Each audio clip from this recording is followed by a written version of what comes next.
miles on the odometer. It is powered by a 5.7-liter LT1 V8 with a 2-quart injection.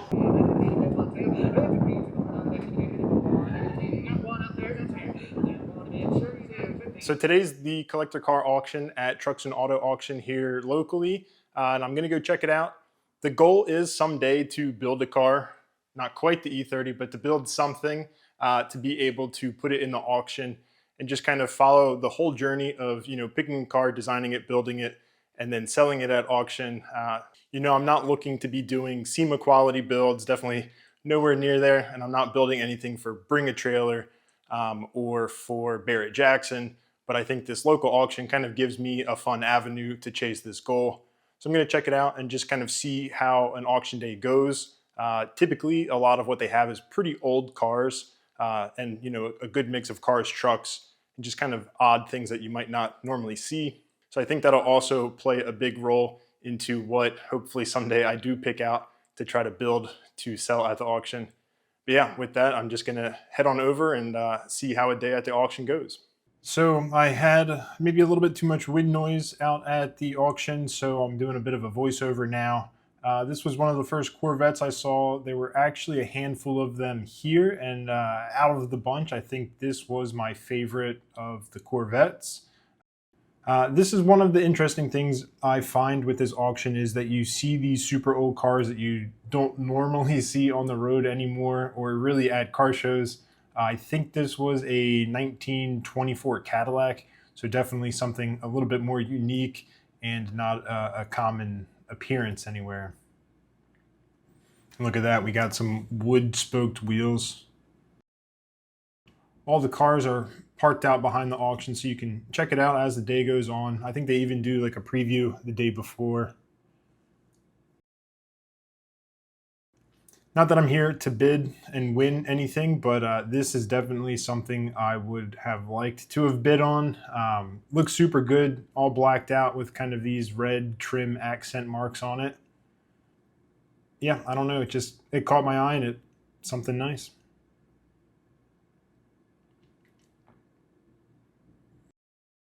And here we go, one of the first pieces of evidence that Resto Mod custom classic vehicles are a thing at this show. Clearly not an engine of the time, but it looks good in there and it's tucked away and you wouldn't know it from the outside.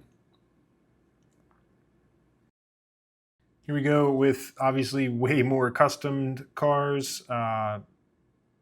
This is a Plymouth Deluxe. Couldn't tell you I knew that beforehand, but luckily all of the cars with their years and some information about them are all posted in the windshields.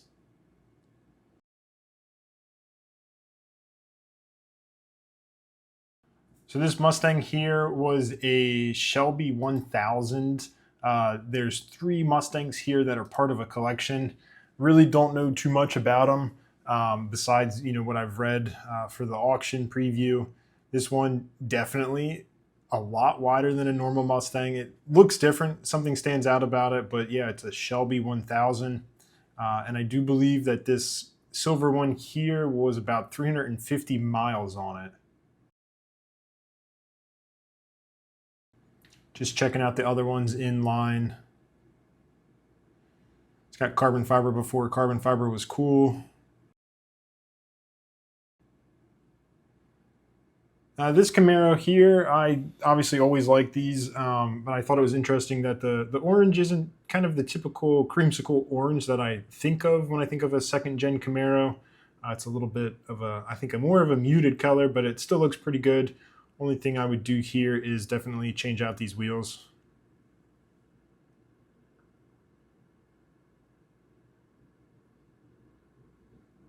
Yeah, like I said, there's a lot of diversity, a lot of different things here. It is cool just to come out and check out what they have each year. Here we have a little Austin Mini Cooper. I think one of the surprising things here is that it's actually left-hand drive. I would have thought that all Mini Coopers of kind of an older age would have been right-hand drive, but not this one. It's got the American flag on top, and one of the little bits of details that I thought was interesting was kind of this luggage strap here that is holding down the front hood.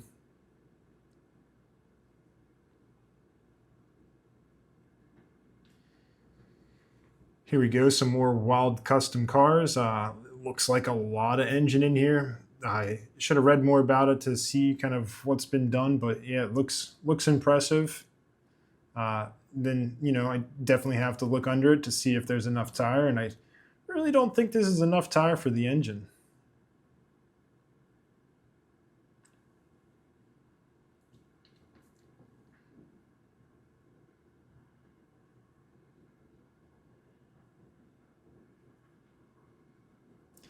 This Porsche Spider replica, I don't really know what it was based off of, like if it's on a Beetle chassis or not. Looks way smaller than I would have thought, so I don't think it's like somebody took a 356 and turned it into this. But yeah, looks cool. It's definitely something that I wouldn't have expected to see here, and it's got chromed out classic Fuchs wheels. These trucks, I think there's always some 1940s truck at every one of these auctions.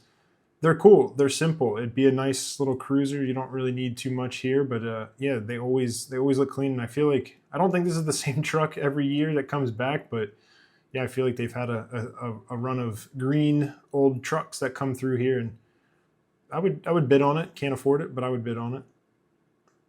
Here we go, a Prowler. I could tell you, I probably haven't seen a Prowler in 5 to 10 years.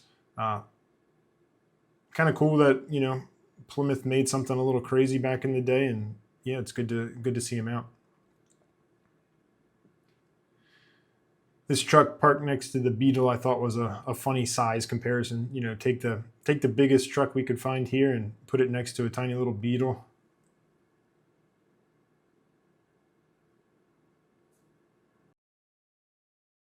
And like I said, a little bit of everything is at the auction.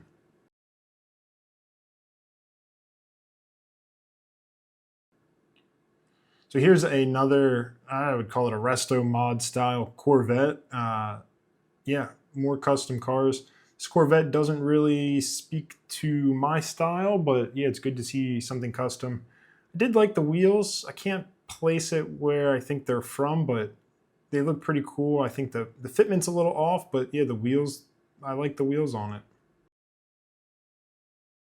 Here's something that's just simple. There's not much here, but it would make for a good little car. This was one thing that I wanted to check out what the final price was, and luckily now with the voice recording, I can pull up the auction and check out what it sold for.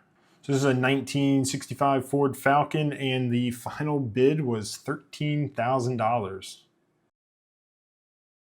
Here's a Shelby GT 350R that I walked right past when I first got here. Didn't pick up on it at first. These Mustangs, I think they definitely have something extra to them. The splitter, the wing, the wheels. These, I'm not entirely sure if they're the carbon fiber wheels.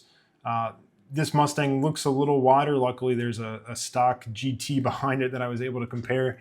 But yeah, I think for what it is, it doesn't look different enough for me to get super excited about them. And yeah, I was just checking against the width of this stock GT to the 350R. This is the third Beetle and probably my favorite of the lot. Kind of in the sold area now, so after the cars have gone across the block, they then get parked over in another section of the parking lot just to keep everything separated.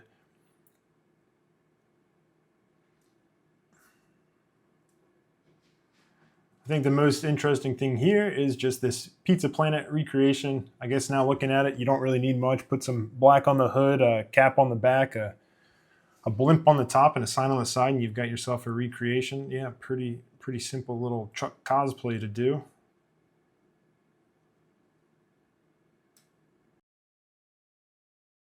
Well, that was the day at the auction. Good to see kind of the flow of the cars go through.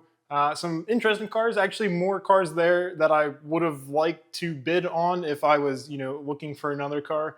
It's nice to see things that I would like there, because hopefully someday, like I said, I can have something of my own go across either that auction, maybe another one that fits a little bit more, I guess, newer, maybe a little bit more tuner cars than some of the old vintage antique like cars that were at that show. But yeah, pretty good day overall. And now it's time to get back to working on the BMW here. So yeah, thanks for watching.